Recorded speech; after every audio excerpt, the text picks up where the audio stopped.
మరి దేవుని ఉచితమైన కృప చొప్పున 130 సంవత్సరాల అది వార్షికోత్సవం మనం జరుపుకున్నప్పుడు సంవత్సరంలో జరుగుతుండగా దేవుని దయా కిరీటం మనపైన ఉంచుతున్నాం. కీర్తన 65లో చెప్పినట్టుగా దేవుని దయ నూతనమైన వాత్సల్యత, ప్రతి సంవత్సరం నూతనమైన వాత్సల్యత, నూతనమైన కృపను, నూతన జ్ఞానం, నూతన విశ్వాసాన్ని దేవుడు మనలో కలుగ చేసినప్పుడు ఎంతగానో దేవుని స్తుతించాలి. అంటే దేవుని ఎంత స్తుతిస్తే అంత ఆశీర్వాదం. అందుకని లేఖన భాగంలో హెబ్రీ 6:14 మనం చూస్తే నిశ్చయంగా నేను నిన్ను ఆశీర్వదించను, నిశ్చయంగా నిన్ను విస్తరింప చేయును అంటున్నాడు. అంటే దేవుని దయా, కృప, సమాధానం, కనికరం మనతో వచ్చినప్పుడు మనం ప్రతి ఫంక్షన్ ఎప్పుడైనా జరిగిందంటే మరి చర్చ్ డే కానివ్వండి, క్రిస్మస్, తర్వాత ఈస్టర్ సందర్భంలో, జాన్వర్లో మీకందరికీ శుభాకాంక్షలు కలుగుగాక అని చెప్తాం. కానీ ఎవరికి శుభము అంటే అక్కడ పత్రికల్లో మొదట 1 నుంచి 5 వచనాలు ప్రతి పత్రికలో మీరు చదవండి. అపోస్తులైన పౌలు రాసిన పత్రికలో పరిశుద్ధులుగా ఉన్నవారికి, విశ్వాసులైన వారికి, చెదిరిపోయినటువంటి విశ్వాసులకు, వాళ్లకు మాత్రమే ఏంటి పిలువబడిన వారికి, ఏర్పరచబడిన వారికి, ప్రతిష్ఠించబడిన వారికి, దేవుని చేత పంపబడిన వారికి శుభం. ఒకటి. రెండవది వారికి దేవుని కృప. మూడవది దేవుని యొక్క సమాధానం. నాలుగవది కనికరం. ఈ యొక్క 2025 అర్థంలో మనం ఉన్నాం. దేవుని యొక్క నామంలో శుభకరమైన ఆనవాళ్ళు దేవుడు మనకు చూపించాక దేవుని ఉచితమైన కృపను బట్టి మన భక్తి, మన శక్తి, మన ప్రార్థన, మన విశ్వాసం కాదు, దేవుని కృప అంటే వాక్యమే. ఈ వాక్యం ఎంత చదువుతామో వాక్యము ద్వారా ఆశీర్వాదం. మన ఆత్మ ఎంత వర్ధిల్లితే అంత బ్లెస్సెడ్ అయిపోతాం. మరి 2024 నుంచి 2025లో ఎంత బ్లెస్సింగ్స్ మనం పొందుకున్నామో వాటన్నిటినీ ఎప్పుడైతే జ్ఞాపకం పెట్టుకొని దేవుని స్తుతిస్తామో అప్పుడే మనకు సమాధానం. అలాగనే శతవార్షికోత్సవం అప్పుడు నుంచి ఇప్పటిదాకా దేవుడు ఎన్ని మేళ్ళు మనకు చేశాడో అవన్నిటిని కూడా మనం జ్ఞాపకం చేసుకోవాలి. జ్ఞాపకం చేసుకోకుండా ఊరికే ఏదో ఒకటి చదవడం కాదు. రిపోర్ట్ అంటే అప్పటి నుంచి ఎంతమంది సంఘంలో పరిచర్య చేశారు. ముఖ్యంగా మేరీ టీచర్ గారు 20 సంవత్సరాలు సండే స్కూల్ టీచర్ గారు. మనలో 2-3 సంవత్సరాలు చేసిన వాళ్ళకి ఎంత ఇదిగా చెప్తుంటారు. ప్రతి పరిచర్య దేవునికి ఇష్టమైన 20 శ్వాస యాగమే. అలాగనే మరి నాన్నగారు 3 సార్లు వచ్చారు. తర్వాత నేనున్నప్పుడు ఒకసారి, మొత్తం 4 సార్లు వచ్చారు. ఎప్పుడు ఏ సందర్భంలో ఎలా వచ్చారనేది జ్ఞాపకం చేసుకోకపోతే మనం చేసే విషయంగా అంటారు కదా, చేసే మేళ్ళను దేవుడిని మరోది అన్నారు. కానీ మనిషికే బాబా.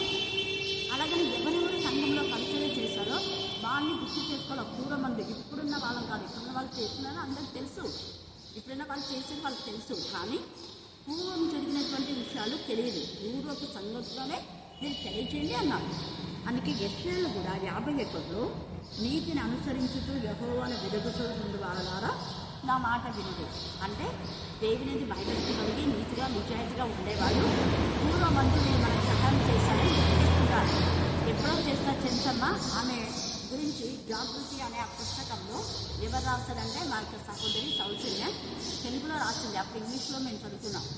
ఇదంతా ఈ తెలుగులో రాస్తే అందరూ వింటారు కదమ్మా, తెలుసుకుంటారు. చాలామందికి తెలుగులోనే చదువుతారు, ఇంగ్లీష్లో చదవరు కదా. అంటే ఆమె ఎంత కష్టపడి తెలుగులో చదువుతున్నా చూసి ఆమె రాసినటువంటి ఆ పుస్తకంలో ఉంది.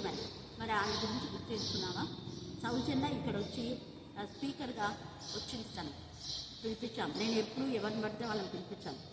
ఆత్మీయంగా వాళ్ళు బాగా అనుభవజ్ఞులై ఉన్న వాళ్ళనే పిలిపిస్తాను. ఎవరినో ముక్కుముఖం తెలియని వాళ్ళని అస్సలు పిలిచాను. వాక్యంలో ఉంది నిజంగా విశ్వాసులైన వారితో మనం సహవాస బంధం చెప్పాలి. అలాగే రత్నప్రభ కూడా ఇక్కడ వాక్య పరిచయం చేసింది. అలాగే చాలామంది దైవజనులు మనకు లేఖన భాగాలు చెప్పారు. అందుకే ఇక్కడ నీతిని అనుసరించే వాళ్ళు, యెహోవాను వెదుగుతూ ఉండేవాళ్ళు ఏ బండ నుండి చెక్కబడుతుందో దాన్ని ఆలోచించాలి. అప్పటి నుంచి ఇప్పటిదాకా ఎలా ఎదిగే మన సంఘం, ఎలా అభివృద్ధి చెందింది ఆలోచించాలి. మీరు ఏ గుంట నుండి తవ్వబడుతుందో దాన్ని ఆలోచించుడు. మీ తండ్రి అయిన అబ్రహాము సంగతి ఆలోచించుడు. మిమ్మల్ని కనిన శారాను ఆలోచించుడు. కనిన శారా అంటే ఆత్మీయంగా మనం ఎవరి ద్వారా ఎలాగా మరి ఆత్మీయంగా ఎదుగుతున్నాం అన్నది కూడా మనం గుర్తు చేసుకోవాలి. ఒకప్పుడు మరి ఆ యొక్క 30 సంవత్సరాల క్రితం ఎలా ఉండింది సంఘం? అప్పుడు యూత్ మీటింగ్స్ సరిగా లేదు, స్త్రీలది సరిగా లేదు, సండే స్కూల్ అస్సలు లేదు. మరి ఎక్కడి నుంచి సండే స్కూల్ ప్రారంభమైంది, ఎలా ప్రారంభమైంది చెప్పాలి కదా, చెప్పాలి. అందుకనే మీ పిల్లలకి ఏం చెప్పాలంటే ఒకప్పుడు ఎంతగా సండే స్కూల్లో నాటికలు ఉండేవి కానీ డ్యాన్సులు లేవు. పాటలు, నాటకాలు, ఎక్కువ వాక్యం. మళ్ళీ ఇప్పుడు కరుణాపీఠం అంటే అదేం ప్రత్యేకంగా వేరు చేయబడింది కాదు, సంఘానికి సంబంధించిందే. సంఘంలో ఉన్న ఒకప్పుడు ఆత్మీయంగా ఎదిగిన వాళ్ళే కరుణాపీఠంలోకి వస్తున్నారు. కరుణాపీఠం సంఘం అని అక్కడ లేదు. కరుణాపీఠం అనేది ఒక మినిస్ట్రీ లేదా ఒక అనుభవపూర్తిగా ఆత్మీయంగా ఎదిగేటటువంటి ఒక పాఠశాల అనొచ్చు. పౌలు మరి సమాజ మందిరంలో చేశాడు, పాఠశాలలో 2.5 సంవత్సరం చేశాడు. అది వేరు కాదు. చాలామంది తప్పుల ఆలోచనతో ఉంటారు. దేవుల్లో ఉన్న మనము దైవికంగా ఆలోచించాలి. ఆత్మీయంగా పడిపోకుండా అభివృద్ధి చెందడానికి, స్త్రీలు న్యాయయుక్తంగా దేవుని ఘనపరచడానికి ప్రతి స్త్రీ వాడబడాలన్న ఉద్దేశంతో ప్రతి యవన అనేక మంది యవనులు మారి వాక్యం చెప్తున్నారు. చిన్న బిడ్డలు ఎంత చక్కగా ఏకమంది ఏకపాముతో పాడబడుతున్నారు. దాదాపు 11 మంది. ఎక్కువ ప్రాక్టీస్ చేయగలం.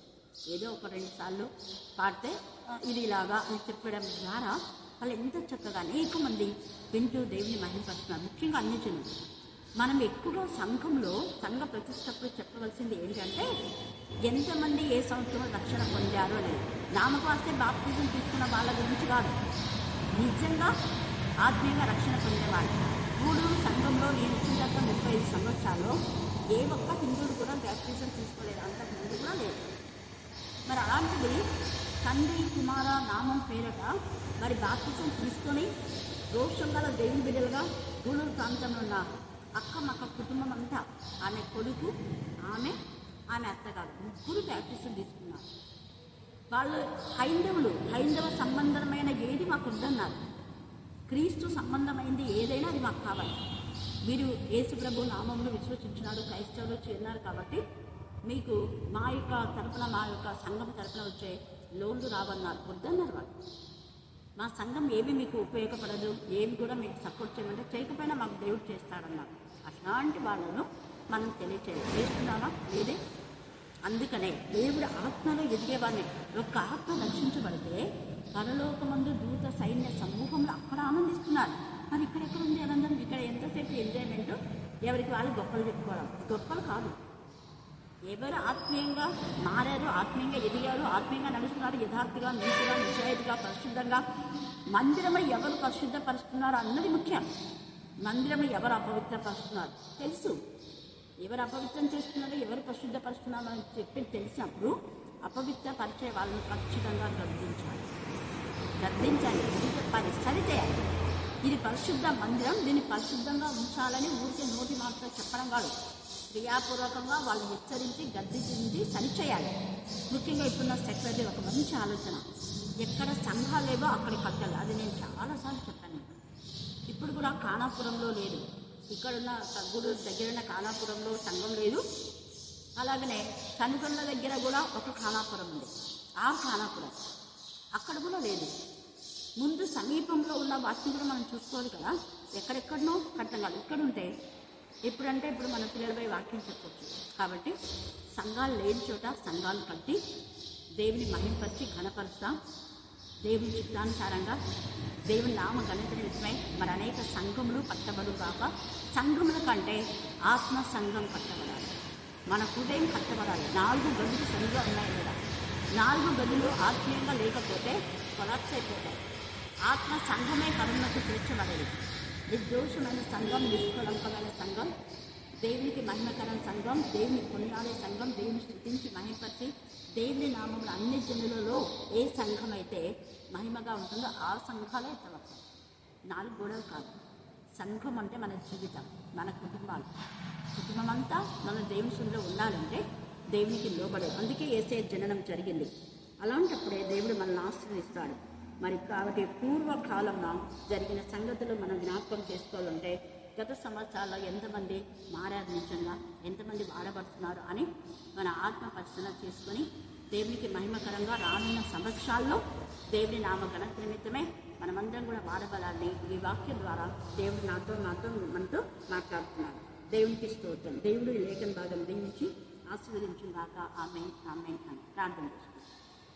ప్రేమ నమ్మకం గల ప్రియ పరలోక తండ్రి, మీ కృపా ప్రేమ మహోదయం బట్టి ప్రశస్తమైన మీ సన్నిధానముకు వధింపబడిన గొడవల రక్తానికి ఎంత శుద్ధించబడతారు. నిజంగా 130వ సంఘ వాక్య కోసం నీకు మహిమకరంగా జరిగించారు.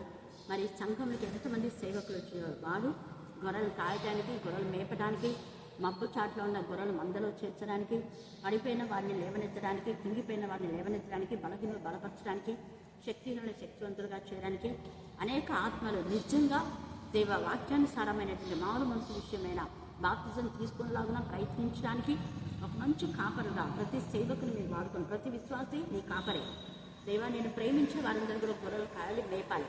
ఈ విషయాన్ని జ్ఞాపకం చేసుకొని దేవ అందరూ ఆత్మల భారం కలిగి ఎవరి కుటుంబాలను వారు సరిదిద్దుకోవడానికి, కుటుంబం సరిదిద్దుకున్న వాళ్ళు మాత్రమే సంఘంలో పరిచయం చేయడానికి ఒక దయచేయమని దేవా. మిషనరీస్ ఏదైతే దేవ వారి తండ్రి వారు నిర్ణయించిన వారి నిర్ణయానికి కట్టుబడడానికి జ్ఞానం కలిగించమని, పురాతనం వేశారు ఆయన తీసేద్దు అని మీరు సెలవించారు. పూర్వీకులు మిషనరీస్ ఏదైతే దేవ నా ప్రభా నిర్ణయం చేసి ఆ నిర్ణయాలకు కట్టుబడే జ్ఞానం కలుగొచ్చేయమని నా దేశంలో ప్రార్థిస్తున్నాం తండ్రి. ఆమేన్, ఆమేన్, ఆమేన్.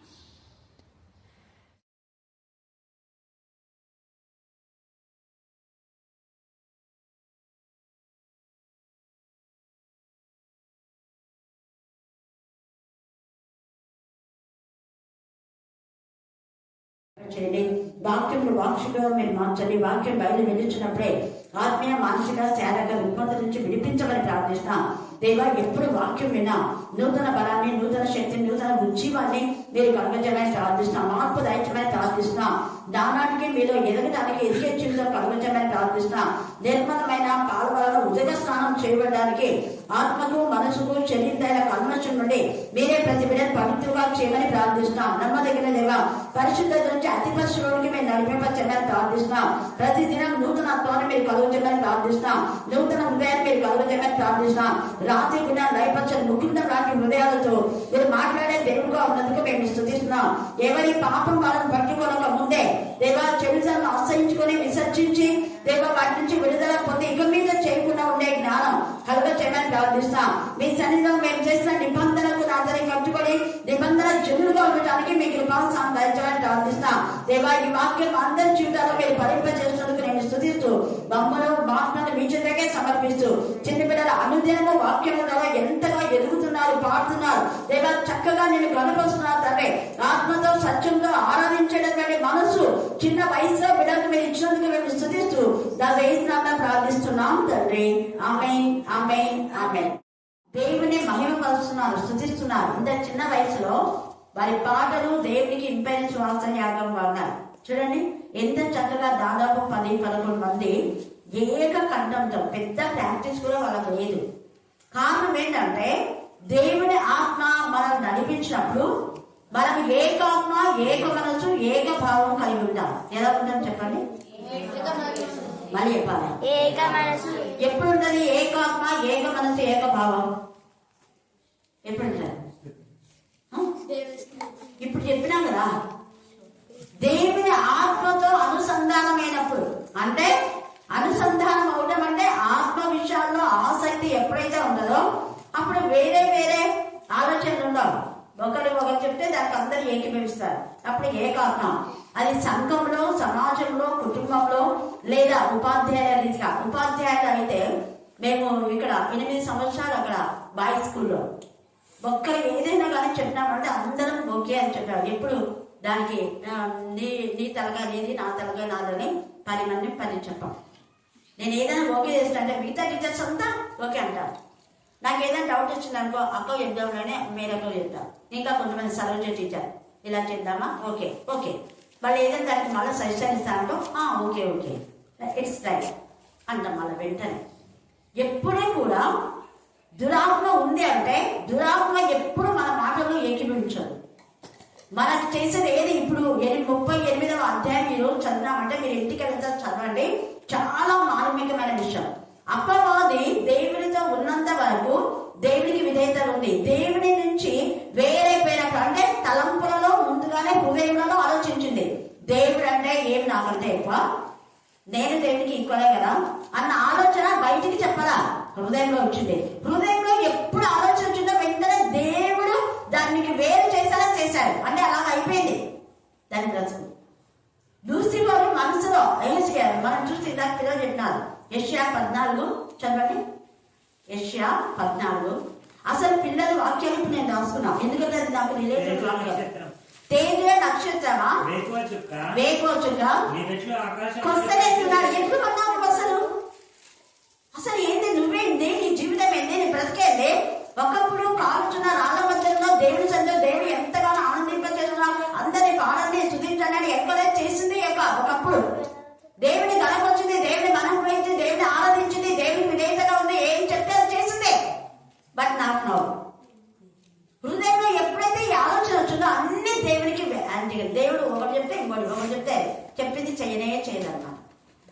అందుకనే దానికి ఉన్నటువంటి ఆయుధాలన్నీ దేవుడు తీసేసి దాన్ని నిరాధారంగా చేశాడు. అది అంటే లూసిఫరే వాడిని నిరాధారంగా చేశాడు. మనకి ఏం లేవు, కవచాలు ఏం లేవు, యుద్ధ కవచాలు అన్ని పడిపోయినాయి. ఆ పడిపోయినటువంటి అపవాది ఇప్పుడు ఎవరిలోకి దూరుతుందంటే గోగు, మాగోగు, రోషు, తుబల్కాయము వీళ్ళందరూ కూడా. ఇక్కడ పూతు అని ఉంది. మీరు ఈ పదం విన్నారా ఎప్పుడన్నా? పూతు వినలేదా? పుత్తిని పేరు విన్నారా కదా? అది దేవత పేరు. ఇదంతా గోమేరు పేరు విన్నారా? ఎవరి గోమేరు? Very good. God bless you. మనం ఇప్పుడైతే కరెక్ట్ వచ్చినాం. ఇప్పుడు దేవుని ఆరాధించాం, కోడలు పక్కన వచ్చినాం. హల్లెలూయా, హల్లెలూయా, హల్లెలూయా. ఆ వినకుండా డిస్టర్బ్ చేస్తుంది కానీ దేవునికి స్తోత్రం. హల్లెలూయా, హల్లెలూయా, హల్లెలూయా. హోషేయ భార్య చూడండి, ఆ భార్యగా లేకముందు ఆమె ఒక వేశ్య. కానీ ఎప్పుడైతే దేవుని పిల్లలతో కలిసిందో భార్య అనే మాటకు అర్థమైంది చెప్పాలా? భార్య అంటే ఇంకా అధికారులే, సహధర్మచారులే, ఓవర్గా వాళ్ళ ప్రాపర్టీ పైన ఆధిపత్యం చెలాయించేది భార్య అంటే సర్వ ఈ భర్తకు ఉన్నటువంటి అధికారాన్ని, ఆస్తులు అంతటికీ ఆమె అధికారి. ఒక భార్యగా ఉంది. వేశ్యగా ఉన్నప్పుడు లేదది. వేశ్యగా ఉన్నప్పుడు ఎవరు ఏది పనులు సంబంధిస్తే దాంతోనే దాని బతుకు అంతే. కానీ హోషేయ చాలా రిచ్, గొప్ప ధనవంతుడు. హోషేయ దేవుని అనుసంధానంతో ఉన్నటువంటి వాడు, పరిశుద్ధుడు. కన్యెత్తి చూడటువంటి వాడు అంత పరిశుద్ధతను కాపాడుకున్నాడు. నువ్వు వెళ్ళి వేశ్య జీవితంలో ఉన్నటువంటి గోమేను చేసుకో అంటే, ప్రభువా నేను ఎంత పరిశుద్ధంగా ఉన్నాను కదా, బాల్యం నుంచి ఎట్లా పోలా నేను ఆమెను చేసుకుంటే నాకు ఎంత చెడ్డ పేరు కదా అన్నాడా? ఒక్క మాట మాట్లాడలేదు. ఇది దేవుని పిల్లల లక్షణం. దేవుని పిల్లలు చెప్పింది చేసిన వాళ్ళే దైవ సంతతి. దేవుని పిల్లలకు విరోధంగా ఉందంటే వాళ్ళు దేవుని విరోధులే. దేవుని పిల్లలకు విరోధం ఉంటే దేవుని విరోధులే. ఇక్కడ ఎప్పుడైతే వీళ్ళు దైవ దేవుడు చెప్పింది చేయలేదో వాళ్ళు విరోధులు అయిపోతున్నారు. ఇక్కడ ప్రవక్త ఎన్నిసార్లు హెచ్కేలు చెప్పాడు, వినలేదు. వెంటనే దేవుడు అంటాడు 3వ వచనంలో, నువ్వు నాకు విరోధివి, నేను నీకు విరోధినై ఉన్నాను. ఈ రాత్రి దేవుడు నీకు విరోధైతే బతుకులు ఎలా ఉంటాయి ఒక్కసారి ఆలోచించాడు. దేవునికి విరోధంగా ఉండే బ్రతుకులో మన బ్రతుకులు, దేవునికి ఇష్టంగా ఉండే బ్రతుకులు. ఒకవేళ ఇప్పుడు నీకు శిక్ష రాలేదని నువ్వు విరవేయొచ్చు. ఎప్పుడు ఎవరికి ఎలా శిక్షిస్తాడో దేవుని దగ్గర ఉంటుంది. ఎందుకు అంటే, ఆలస్యం ఎందుకు చేస్తాడు అంటే, ఎప్పుడైనా దైవజనులు వాళ్ళ కోసం ప్రార్థన చేసింటారు. సొలొమోను కోసం దావీదు ప్రార్థన చేసి దేవుని దగ్గర అడిగాడు వరం, వెంటనే శిక్షించాలి కదా. కానీ సొలొమోను తర్వాత వాళ్ళ కొడుకు నుంచి రాజ్యం ఏమైంది? విభాగించబడింది. పైగా దేవుని కోపానికి గురైపోయినాడు, దేవుని ప్రసన్నత పోగొట్టుకున్నాడు వృద్ధాప్యంలో. చాలా సంవత్సరాల తర్వాత సేమ్ ఇక్కడ ఈ యొక్క గోగు మామూలు దేవునికి విరోధంగా చేసిన దానికి విరోధమైనారు. దేవుడు విరోధి అయిన వెంటనే వాళ్ళకి శిక్ష వేయాల. 8వ వచనం చదవండి. చాలా దినములైన తర్వాత అంటే అసలు ఈ దినాలంటే ఇయర్స్, చాలా దినములైన తర్వాత నీవు శిక్ష నొందుదువు. అక్కడ మనం నాబోతు యొక్క నిజంగా ద్రాక్ష తోటను తీసుకున్నప్పుడు వెంటనే యెజబెలుకు శిక్ష వచ్చింది. అలాగనే నాబాలు కూడా వెంటనే శిక్ష దేవుడు మొత్తేశాడు. నాబాలు గర్వంతో అహంకారంతో అభిషిక్తుడైన దావీదు ఎవడు అన్నాడు.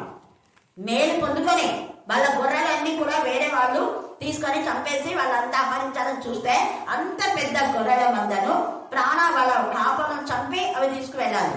కానీ వాళ్ళ కాపలంలో గొర్రెల మందలన్నీ కాపాడితే ఎవడు దావీదు? ఎంత గర్వం చూడండి, ఎంత అహంకారం. అందుకనే దేవునికి కోపం వచ్చేసింది. దావీదు క్షమించాడు అబిగైలు చెప్పినందుకు, కానీ దేవుడు క్షమించాలా? ఎందుకు అంటే దేవుడు కఠినుడని కాదు, మానవుడైన దావీదే క్షమిస్తే దేవుడు ఎందుకు క్షమించకూడదు అని అన్యులు కొంతమంది ఉంటారు. దేవుడు న్యాయకర్త, అందుకు న్యాయకర్త కాబట్టి దేవుడి పిల్లలు బాధపడితే నేను ఊరుకోను. నేను ఒక వాగ్దానం చేస్తా కదా, నన్ను ముట్టివాడు తన కనుకుంటే ముట్టివాడుగా చేస్తా. నా పిల్లలంతా నా కన్నులో ఉన్నాను, నా కన్నులైతే నా చేతిలో ఎప్పుడు నేను చూసా. చూడుము నా చేతుల మీద నేను నిన్ను చూడుము చూడుము చూడుము చూడుము 24 గంటలు నేను వాళ్ళని చూసుకుంటూ ఉంటా. వాళ్ళు ఎవరైనా ఆన్ చేసినట్టు అయినా వాళ్ళని పట్టుకుంది. ఆ రోజు రాకపోవచ్చు, ఎందుకంటే ఏదైనా ప్రార్థనలో వాళ్ళ గురించి ఏదైనా వాగ్దానం దేవుడు ఇచ్చింటే కొంచెం క్షమిస్తారు. ఆ రోజు 1 సంవత్సరమో 2 సంవత్సరాలు తర్వాత వాళ్ళ కథలు వస్తాయి. అయితే వెంటనే జరుగుతుంది. ఎందుకు అంత ఎక్కడో ఉంది గూడూరులోనే దేవుని పిల్లలు బాధ పెట్టిన వాళ్ళకు 2 రోజులకే శిక్ష వచ్చింది, 2 నెలలకే చచ్చిపోయారు. మీకు తెలుసు కదా. ఇంకా కొంతమందికి 3 నెలలకు, ఇంకా కొంతమందికి సంవత్సరంలో కూడా భయంకరమైనటువంటి యాక్సిడెంట్ కుట్లు. చూడండి ఎందుకు ఇవన్నీ జరుగుతున్నాయంటే వాక్యంలో ఉంది. అక్కడ తండ్రి అయిన దేవుడు ఇక్కడ మాతో మాట్లాడుతున్నాడు. అందుకని అంటాడు, మరి యెహోవాకు నాకు ప్రత్యక్షమై ఇలా సెలవిచ్చిన నరపుత్రుడా, మాగోగు దేశపు వాడకు గోగు అనగా రోషులకును, ఇప్పుడు మనం చూస్తే రష్యా ఇవన్నీ అన్నమాట. ఇప్పుడు పేర్లు మారిపోయినాయి అవన్నీ కూడా. తర్వాత రోషులకు మెసేకునకును తుబాలునకును అధిపతి అయిన వారి తట్టు అభిముఖుడవై అతని గురించి మాట ఎత్తి ప్రవచించాలంట. ఏమతని గురించి ప్రవచించాలా అంటే చెప్పండి. రోషునకును మెషకునకును తుబాలునకును అధిపతి గోగు, వీళ్ళకందరికీ అధిపతి అంటే ఈ గోగులో అధిపతిని కదా అని మిగతా సబార్డినేట్ అందరినీ చెడగొట్టేశారు. అలాగనే సంఘంలో ఒకరికి ఎవరికైనా చెడ్డ ఆలోచన వచ్చిందంటే మిగతా వాళ్ళకంతా చెడ్డ ఆలోచన కలుగ చేస్తారు, మిగతా వాళ్ళందరూ చెడగొట్టేలా చేస్తారు. చూడండి అందుకని ఇక్కడ అధిపతిగా ఉన్న వీడు చెడిపోయాడు. నేను నీకు విరోధినే, నువ్వు చెడిపోవడమే కాకుండా వేరే వాళ్ళని చెడగొట్టావా? నువ్వు దేవుని సన్నిధికి దూరం అవ్వడమే కాకుండా వేరే వాళ్ళని దూరం చేస్తావా? ఎంత తేడా. యెజబెలు తనని బట్టి తన పిల్లలకి అంత శాపం వచ్చింది. ఈ రాత్రి మనం ఎలాగున్నాం? హామాను బట్టి హామాను కుటుంబానికి ఇలా చెప్పుకుంటూ పోతే చాలా నిపదం బట్టి మొత్తం దేశానికి, ఐగుప్తు దేశానికి శిక్ష. కారణం దేవుడు రోషం గల దేవుడు. అందుకనే ఇందాక పిల్లలు చెప్పారు కదా, ఆదికాండము 12:2. పిల్లలు ఎంత బాగా చెప్పినారు అసలు. ఇప్పుడు చెప్పే వాక్యం వాళ్ళకి ఏం తెలియదు. నేను ఇక 38 తీసుకున్నాను, అస్సలు తెలియదు వాళ్ళకు. చదవండి. నిన్ను ఎవరిని? అబ్రహాము. ఎప్పుడు? అబ్రాహాముగా ఉన్నప్పుడు దేవుడు పిలిచాడు, అన్నిలలో నుంచి దేవుడు ఏర్పాటు చేశాడు. అందుకనే సంఘ ప్రతిష్ట అంటే ముఖ్యంగా మనం ఎవరి గురించి చెప్పాలంటే సంఘంలో నూతనంగా చేర్చబడిన ఆత్మలు అన్యులుగా ఉండి, ఇంతవరకు గూడూరులో అన్యులుగా ఉన్న వాళ్ళు ఎవరు బ్యాప్టిజం తీసుకున్నారు ఎవరైనా? మరి 3 బ్యాప్టిజం తీసుకుంటే, ఒక్కరు బ్యాప్టిజం తీసుకుంటే పరలోక దూత సైన్యంతో సహా దేవుడు ఆనందిస్తే మన సంఘాల్లో వాళ్ళ గురించి పేరే ఉండదు. చెప్పినారా ఏమన్నా? 20 సంవత్సరాలు సండే స్కూల్ టీచర్ గా పనిచేస్తే మేరక అన్నారా ఏమైనా? 2 సంవత్సరాలు చేసిన వాళ్ళకు 10 సార్లు చెప్పింటారు. అది కూడా వాళ్ళకి ఇష్టమైన పాస్టర్లు అయితే. 4 సార్లు నాన్న వేస్తే దేవుని పాస్టర్ చేసినాడు, అయిపోయింది.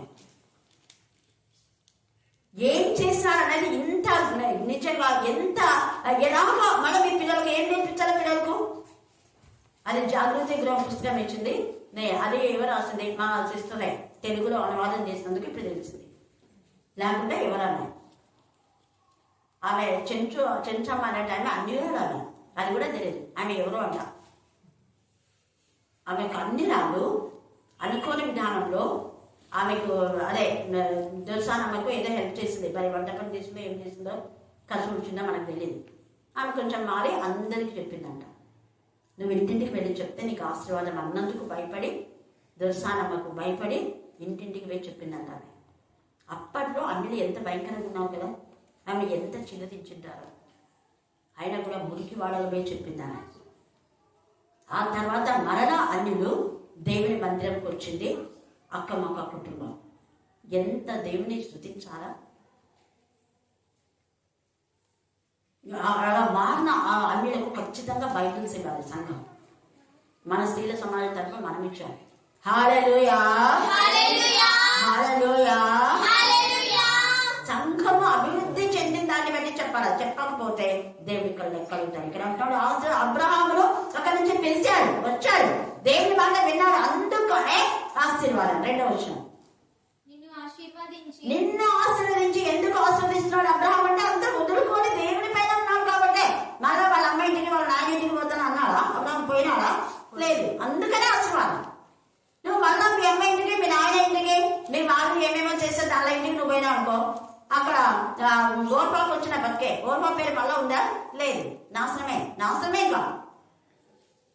అదే రూతు ఇశ్రాయేలు దేశానికి వచ్చింది. నయోమి తప్పు చేసింది, ఒప్పుకుంది, వచ్చి నీకెప్పుడు పోరా.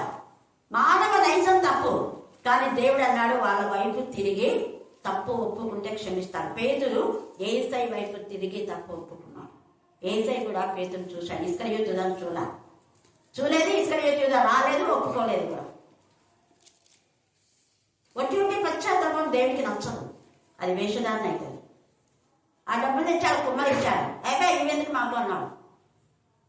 నువ్వు అంతగా నీ బతుకులు సరి చేసినటువంటి ఏసైకు నువ్వు వెనుకోటు పొడుస్తావా? నీ డబ్బులు మాకెందుకు అన్నాడు. ఉరి వేసుకొని చచ్చాడు. కారణం నిజమైన పశ్చాత్తాపం లేదు. అబ్రహాము ఎప్పుడు పోలేదు, ఎప్పుడు దేవుని స్తుతి. దేవా, ఎక్కడో బొమ్మలు అమ్ముకునే నా బ్రతుకును ప్రతి దినం దేవుని గుర్తు. అందుకనే ఆశీర్వాదకరంగా అతను ఆశీర్వదించబడ్డమే కాదు, అబ్రహామును బట్టి అనేకులు ఆశీర్వాదకరంగా చేశాడు. అబ్రహాంతో ఉన్నంత వరకు అబీమెలెకు కుటుంబం ఆశీర్వదించబడింది. అబ్రహాం ప్రార్థన చేస్తేనే కలలో అబీమెలెకు కనిపించాడు, కానీ దేవుడు ఆశీర్వదించడా? అబ్రహాము ద్వారానే. నేను ఎన్నుకున్నాను అబ్రహామును. అబ్రహాం అంటే నా ప్రతినిధి. నేను ఏం దాస్తాను అబ్రహాంకు? నా చిత్తాన్నంతా కూడా అబ్రహాము ద్వారా నెరవేర్చుకుంటా. అబ్రహాము ద్వారానే నీకు పిల్లలు. నీకు కళ్ళు కనిపించినాను కదా దేవా, ఇక నాకు నా యొక్క భార్యలో పనివాళ్ళ గర్భాలు తెచ్చడం లేదు. అది యోగు దగ్గర నిజంగా దగ్గరికి పోయి క్షమాపణ చెప్పి ఎట్లా ఇస్తేనే మీకు మీ ప్రార్థనకు జవాబు దక్కుతలేదు. ఎంత బాగా ఇక్కడ కూడా అబ్రహాముతో ఉన్న వాళ్ళకు మాత్రమే ఆశీర్వాదం. అనేక జనులు నిన్ను శపించే వారిని నేను శపిస్తాను. శాపాలు ఉన్నాయా? ఆశీర్వాదాలు ఉన్నాయా? ఇక్కడ గోమేరు నిజంగా హోషేయ ప్రవక్త దగ్గరికి వచ్చినప్పుడు ఆస్వాదించబడింది, మళ్ళా పాపంలోకి వెళ్ళిపోయింది. అక్కడ తెలిసింది దానికి అర్థం. అప్పుడు హోషేయ దగ్గరికి వచ్చి ఇంకెప్పుడు పాపం చేయలేదు. ఒక్కసారే దేవుడు క్షమిస్తాడు. పదే పదే తప్పు చేయడం క్షమించడం కుదరదు. ఒకసారి వెలిగింపబడి పడిపోయిన వాడిని గుణపరచడా అసాధ్యం. అంటే వాళ్ళకి ఇంకా తెలుసు వాక్యం, తెలిసి వాళ్ళు పడిపోతే బుద్ధిముక్తంగా పాపం చేశాడో క్షమాపణ లేదు. ఇక్కడ లేదు, అక్కడ లేదు. పరిశుద్ధాత్మకు వ్యతిరేకంగా ఉండే వాళ్ళకి ఎక్కడ క్షమాపణ లేదు. గోమె తప్పు ఒప్పుకుంది ఒకసారి, మళ్ళీ పోలేదు. అందుకనే లో అమ్మి జాలి నందని దానిపైన దేవుడు జాలి చేసుకుంటాడు. హల్లెలూయా, హల్లెలూయా, హల్లెలూయా, హల్లెలూయా. ఆకోరు లోయ నిరీక్షణ ద్వారంగా అక్కడ దేవుడు చేస్తాడు. ఎంత గొప్ప కృప! ఆయన ఆశీర్వాదం. మనం ఈ రాత్రి ఆశీర్వాదకరంగా ఉన్నామా, శాపంగా ఉన్నాము? ఆశీర్వదించిన వాడిని ఎవరు శపించలేరు. మధ్యాహ్నం మన సంఖ్యాకాండం 23 యాకోబులో ఏ శకునం లేదు, ఏ మంత్రం లేదు. మంత్రతంత్రాలు చేశాడు కానీ ఇక్కడికి రావడం కరుణాపీఠంలోకి మంత్రతంత్రాలు చేయరు. మాంత్రికులనే మార్చేటటువంటిది కరుణాపీఠం, దేవుని శక్తి. హల్లెలూయా, హల్లెలూయా, హల్లెలూయా, హల్లెలూయా. ఏం చేస్తారో ఒకటే పోతున్నారు, అక్కడికే అంటుంటారు కొంతమంది. ఏం చేయాలి? మంత్రం లేదు, తంత్రం లేదు. ఏముంది అంటే 24 సంఖ్య. అక్కడ ఉన్న లేఖన భాగం మీరు చదివితే 24వ సంఖ్యాకాండంలో తేటగా పరిశుద్ధ ఆత్మదేవుడు చదువు. నిజంగా అన్న మధ్యాహ్నం చదివించిన మళ్ళా రిపీట్. నిజంగా యాకోబులో మంత్రం లేదు, శకనం లేదు. తర్వాత 24:17 సంఖ్య. యాకోబులో ఆయనను చూచుచున్నాను గాని ప్రస్తుతం ఉన్నట్టు కాదు, ఆయనను చూచుచున్నాను గాని సమీపంలో ఉన్నట్టు కాదు. నక్షత్రం యాకోబులో నుంచి ఉదయించును. అది నీకు నక్షత్రం అంటే వెలుగు, ప్రకాశించేది. నక్షత్రాలు నడుస్తాయి, నక్షత్రం నిరంతరం ప్రకాశిస్తాయి. సూర్యుడి చంద్రులు లాగా. సూర్యుడి చంద్రుడు ఒక సంధ్యలో ఉంటాయి, ఇంకో సంధ్యలో ఉండవు.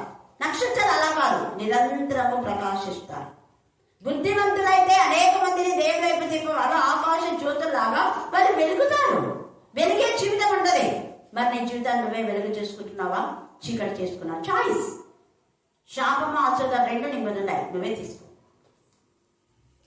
ఎంత చక్కగా అక్కడ నక్షత్రం యాకోబుల నుంచి ఉదయించినట. చదువు. రాజదండం ఇశ్రాయేలు రాజదండము అది ఇశ్రాయేలు నుంచి లేచును. నువ్వు రాజైన యాజక గుంపులో ఉండవు. ఎలాగా?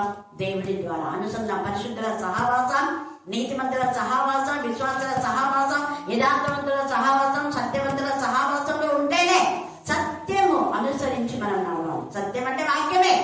వాక్యానికి వ్యతిరేకంగా ఏది చేసినా ఏం ప్రయోజనం ఉండదు. కొలాప్స్. అందుకని ఇక్కడ ఎంత చక్కగా పరిశుద్ధాత్మదేవుడు మాట్లాడుతున్నాడు. అబ్రహాంతో చేసిన నిబంధన ఆశ్చర్యకరంగా ఉంచాడు. అందుకే అంటున్నాడు కదా ఇక్కడ, విరోధి అయినటువంటి ఈ వ్యక్తికి ఏం చేస్తాడంట, నేను నిన్ను వెనుకకు తిప్పి, ఎవరెవరైతే నాకు విరోధులుగా, దేవునికి విరోధులుగా ఉన్నారు, వెనుకకు తిప్పేశాడు దేవుడు. ముందుకు రానియడు వాళ్ళు. అంటే ఆశీర్వాదాలే లేవాల. ఒక్కరొక్క గురువు మొక్కలు తీసి పెరిగి పడేస్తారు. పెద్దగా అయిన పెట్టాలి. అవి గురుగులని పెద్ద అయినాక తెలుస్తాయి. చిన్నప్పుడు తెలియదు. చిన్నప్పుడు అవేంటో తెలియదు. మీరు మళ్ళా పొరపాటున గోధుమ కూడా పెరుగుతారు వద్దు. రెండింటి ఎగరైన తర్వాత అప్పుడు తెలుస్తుంది. అప్పుడు తీసేసేది, దాన్ని కాల్చి పడేస్తారు.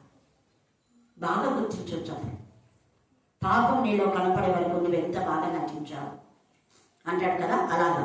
అందుకే వెనుకకు తిప్పి నీ దౌడలకు గాలం తగిలించి నిన్నును నీ సైన్యం అందరినీ గుర్రములను నానా విధములైన ఆయుధములు ధరించు నీ రౌతులందరినీ, ఎవరెవరు నీ తొత్తులు ఉన్నారో మొత్తం తొత్తులందరినీ తీసి పడేస్తావు. ఒక్కనొక్కను తీసినాడు.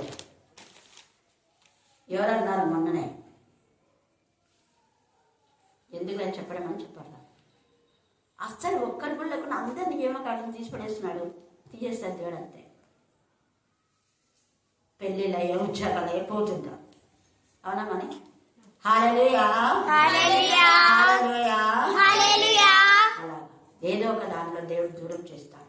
దేవుడికి విరోధంగా రూపమైన ఆయుధము ఇక్కడే తెలుస్తేనే దేవుడు దూరం పంపిస్తాడు. దూరం ఎవరో తెలియదు అని తెలియచడమై ఏదో చెప్పి సేవకులమని బిల్డప్ ఇస్తుంటారు. మనేనండి సేవకులైతే సేవకులందరూ వచ్చి ఆశీర్వదించండి అన్నారు. ఎన్నిసార్లు అనౌన్స్ చేస్తే ఇక్కడ సేవకులని బిల్డప్ ఇచ్చి అభిషేకం పొందుకొని ఆడ వెళ్ళిస్తారు. అయిపోవచ్చు. మేము అక్కడికి వస్తామని వాళ్ళకి తెలియదు. పక్కన తెలియదు. వాళ్ళు వచ్చేసరికి మేము స్టేజ్ మీద ఉన్నాం. ఇంకా అయిపోయింది. చెమటలు పడుతున్నాయి. ఎందుకు నేను చెప్తున్నా అంటే, అదేంటి నేనన్నా ఆశతో. ఏంటి ఆశ అంటే, అవునాక ఇంత తెచ్చుకున్నాను, అదే ఆయనకే సరిగ్గా రాదు కాబట్టి ఇచ్చిందండి అన్న. డబ్బు కోసం ఎవరికైనా ఇస్తానులే అభిషేకం. అది మళ్ళీ ఇచ్చింటారు కొంతమందికి. అలాగనే గురువులు అంటే అక్కడంటే ఇక్కడంటే ఇస్తుంటారు. డబ్బు కోసము ఆర్డినేషన్ ఇస్తారు. అది నిజమైన ఆర్డినేషన్ కాదు. దేవుడు ఒక రోజు లెక్క ఉంటాడు. ఇప్పటికేం కాదు, తర్వాత అయితే చాలా దినం లేదా చాలా సంవత్సరం అయిన తర్వాత దేవుడు బోధగా ఉండద్దని అంటే మీరు బోధగా పిడబడతారన్నప్పుడు వరుసగా పెట్టి మాట్లాడతారు. నేనన్నా మంచిదేలా ఇచ్చింది, ఎక్కడికో చోట పడింటారు కానీ వీడ పాటు చేయకుండా ఎక్కడికో పాటు చేసేది మంచిదే కాదు. తర్వాత దేవుడు ఎప్పుడోసారి మళ్ళీ మాట్లాడతారు. హల్లెలూయా. చూడండి, నేను నిన్ను వెనుకకు తిప్పి నీ దౌడలకు గాలంను తగిలించి ఊరే పోకుంటే దేవుడు ఏం చేస్తాడ, గాలం వేసి లాగుతాడు. పో అంటాడు, పోరు. చెడగొట్టేటటువంటి అపవాది పోడు. 2 సార్లు ఏసైను శోధించాడు. 3వ సారి ఏసై ఎన్నుకున్నాడు. ఏమన్నాడు? పదాలేదా అన్నాడు. గద్దించాలి దాన్ని. ఊరికే పోకుండా ఇంకా ఎక్కి కూర్చుంటుంది, మనకు నెత్తి మీద ఎక్కి కూర్చుంటుంది. అప్పుడు గద్దించగా వాడు తల ఉంచుకొని పోయినాడు. ఇంకా తర్వాత తోసేసినాడు అక్కడి నుంచి. పరలోకం నుంచి ఏసయ్య జనన మరణ పునరుద్ధరణ తోసి పడేసినాడు దాన్ని. ముక్కుకు గాలం మీద చూడండి, నీ దౌడలకు, ఒక చోట ముక్కు అంటాడు, ఇంకో చోట దౌడలకు గాలంలో తగిలించి నిన్ను నీ సైన్యం అంతనే, నీ తొత్తులు ఎవరున్నారో మొత్తం తొత్తులందరినీ తీసి పడేస్తాడు దేవుడు. దేవుడు ఊరుకోడు, రోషం వల్ల దేవుడు ఆయన. హల్లెలూయా. హల్లెలూయా. తర్వాత చూడండి ఏమంటున్నాడు, నానా విధములైన ఆయుధములు ధరించు నీ రౌతులందరినీ. నీ ఆయుధాలన్నీ కూడా వాళ్ళు నిరాదాయుడు కొలసైలో ఉంది, వానికి ఆయుధాలు లేవు, తీసేస్తున్నాడు దేవుడు. దాళ్ళను ధరించి ఖడ్గములు చేత పట్టుకుని వారినందరినీ మహాసైన్యంగా బయలుదేరదీసేదను. నీతో కూడిన పారసిక దేశము, నీతో కూడిన అందుకనే యెహోషాపాతును దేవుడు గద్దిస్తాడు. నువ్వెందుకు అన్యులకు సహాయం చేశావు? అందుకనే నీ ఓడలన్నీ పగిలిపోతే మొత్తం నాశనం అయిపోతుంది. యెహోషాపాతు అన్యుడైనటువంటి వాడు అన్య స్త్రీని చేసుకున్నటువంటి అహాబుకు సహాయం చేస్తే బియ్యం పొందుతాడు. అందుకే నీకు ఈ శిక్ష. రాజుల్లో తేటగా రాయబడింది, దినవృత్తాంతంలో కూడా మీరు తర్వాత చదువుకోండి. అన్యులతో సహవాసం చేస్తే మనం దేవుని గురించి చెప్పి వాళ్ళని దేవుళ్ళకి నడిపించాలి. కానీ వాళ్ళ అన్ని విధానంలో మనం వెళ్ళిపోయినాము అంటే భయంకరమైన ఉగ్రత. అన్యులు అంటే కేవలము యూదులు కాని వాళ్ళు మాత్రమే కాదు, యూదులు కాకపోయినా దేవునికి భయపడిన అన్యులు చాలా మంది ఉన్నారు. కొంతమంది మాత్రమే యూదులకు లోబడకుండా యాంటీగా ఉన్నారు. అలాగే క్రైస్తవులకు లోబడే వాళ్ళు లోబడి క్రీస్తు వంశాలలోకి చేర్చబడిన అన్యులు ఇప్పుడు ఎంతమంది ఉన్నారు? పూజారులు. నేనైతే చెప్పాను, శశి అంటే ఆమె బ్రాహ్మణ్. మీరు పూజారులేమో మొదట భారతదేశంలో మారింది అని శశి వాళ్ళ ఇంట్లో క్యాండిడేట్ సర్వీస్ లో చెప్పాను. దేవుడికి మహిమకరంగా బ్రాహ్మణ్ ఆమె మీ వాళ్ళ ఎక్కువగా మారినట్టు. అవునాక వాళ్ళ భర్తతో నేను చదివించిన కలెక్టర్ మేడం తమ్ముతోనే వాక్యం ఎంత బాగా చదివినాడు. ఉంది కదా మీకు పెట్టినాను. శశి కృష్ణ ఇక్కడికి వచ్చారు ఒకసారి. వాళ్ళు దేవునికి మహిమకరంగా ఒక బాబు తప్పిపోయినాడని చెప్పినాడు. ఆ బాబే వాళ్ళ బాబే. ఇప్పుడు అయిపోయింది, ఎంబీఏ కూడా అయిపోయింది. హల్లెలూయా హల్లెలూయా.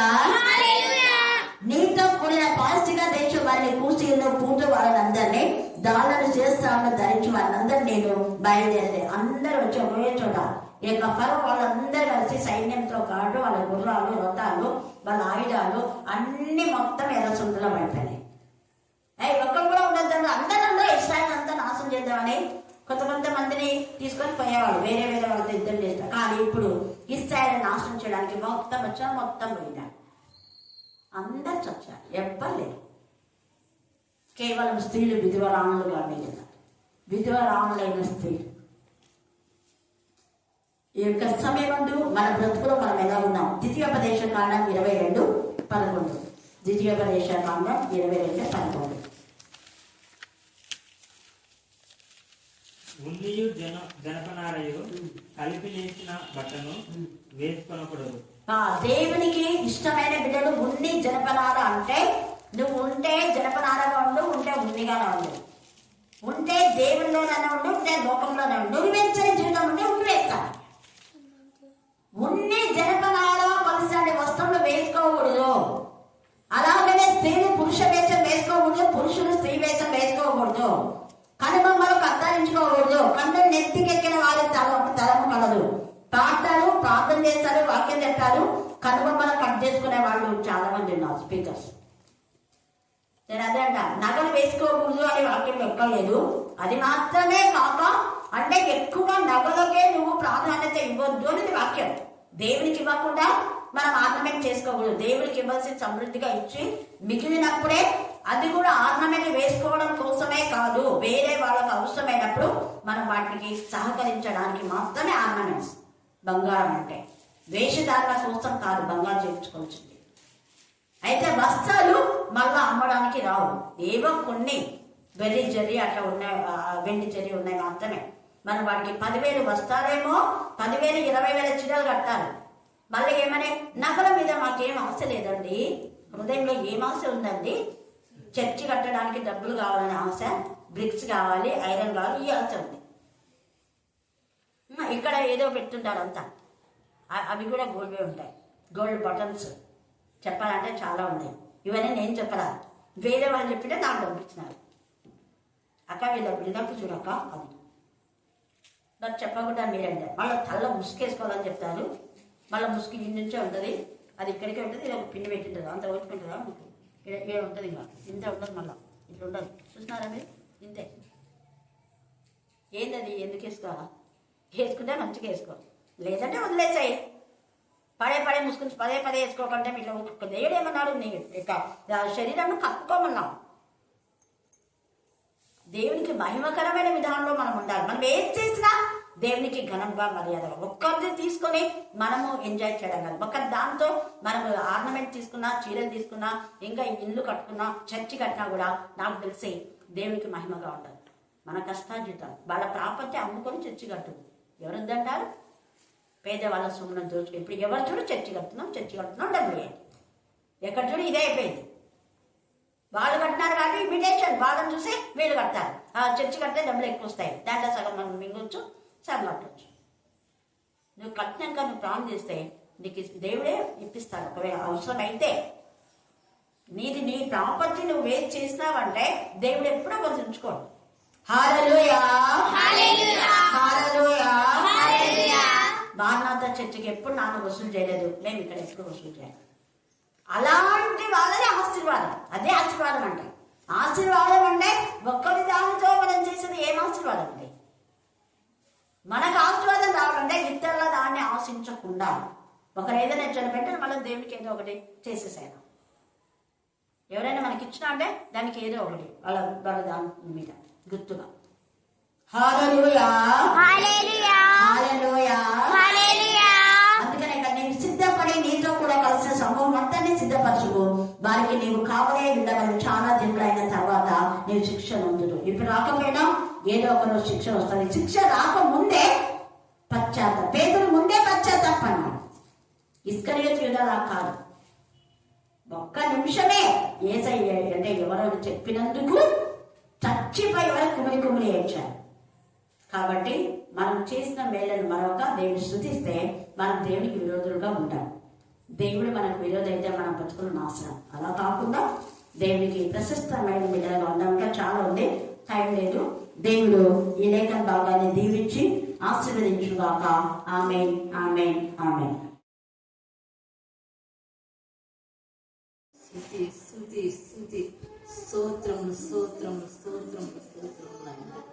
సర్వోన్నతుల, సర్వ సృష్టికర్త, సర్వాంతర్యామి, నిత్యం మాతో నివసించువాడా, నీ పరిశుద్ధ పాదములకు స్తోత్రములు. పరమందున్న మా దేవుడు, పరమ తండ్రి, పరిశుద్ధాత్మ దేవుడు తండ్రి, కృపా మా మధ్యలో ఉన్నందుకే స్తోత్రములు తండ్రి. విన్న వాక్యం బట్టి నీకు స్తోత్రములు తండ్రి. అవునయ్యా, మా కొరకే తండ్రి మమ్మల్ని అందరినీ ప్రభా నీ బిడ్డలుగా చేర్చుకుంటుంది, నీ రాజ్యంలో చేర్చుకుంటుంది తండ్రి. మేమందరం తండ్రి ఎత్తబడే గుంపులో ఉండటకు నీ యొక్క గణమును చీల్చుకుని తండ్రి భూలోకంలోకి వచ్చి పసిబాలుడుగా వచ్చావయ్యా. స్తోత్రం నాయన, స్తోత్రం. పరిశుద్ధాత్మ దేవుడు పసిబాలుడుగా వచ్చావు. పరమ తండ్రి స్తోత్రం నాయన, స్తోత్రం. దేవా, అంతటితో కాక తండ్రి మా మధ్యన నివసించి మాకు అనేక విషయాలను తెలియపరిచి తండ్రి మరణించి పునరుద్ధారుడైన దేవా స్తోత్రం తండ్రి. మమ్మల్ని అందరినీ రాజ్యంలో, నీ పరలోక రాజ్యంలో చేర్చటకి మమ్మల్ని అందరినీ కూడా రెండు చేతులు చాపి తండ్రి మమ్మల్ని పిలుస్తున్న గొప్ప దేవానికి స్తోత్రములైన స్తోత్రం. అవునయ్యా, నీ లక్ష్యం అది తండ్రి. మేము రక్షింపబడాలి, ఎత్తబడే గుంపులో ఉండాలి, నీ రాజ్యంలో చేరాలని నీ యొక్క ఆశయం ఆయన తండ్రి. నీ ఆశయం తగినట్లుగా మేము నడుచుకుంటూ నిన్ను స్తుతిస్తూ, నిన్ను ధ్యానిస్తూ, నిన్ను ఘనపరుస్తూ మేము ఈ లోకంలో జీవించే భాగ్యం దయచేసి. ఈ లోక కార్యకలాపంలో ఎన్నెన్నో చేస్తున్నాం, కానీ ప్రభా ఆత్మలో పరమ తండ్రి వేరే నీవుండి మమ్మల్ని నడిపించండి తండ్రి. నీ మాట వింటూ మేము ఈ లోకంలో నడుచుకుంటూ మీ యొక్క కృపను మా అందరి పట్ల దయచేయండి ప్రభు. ఏ ఒక్క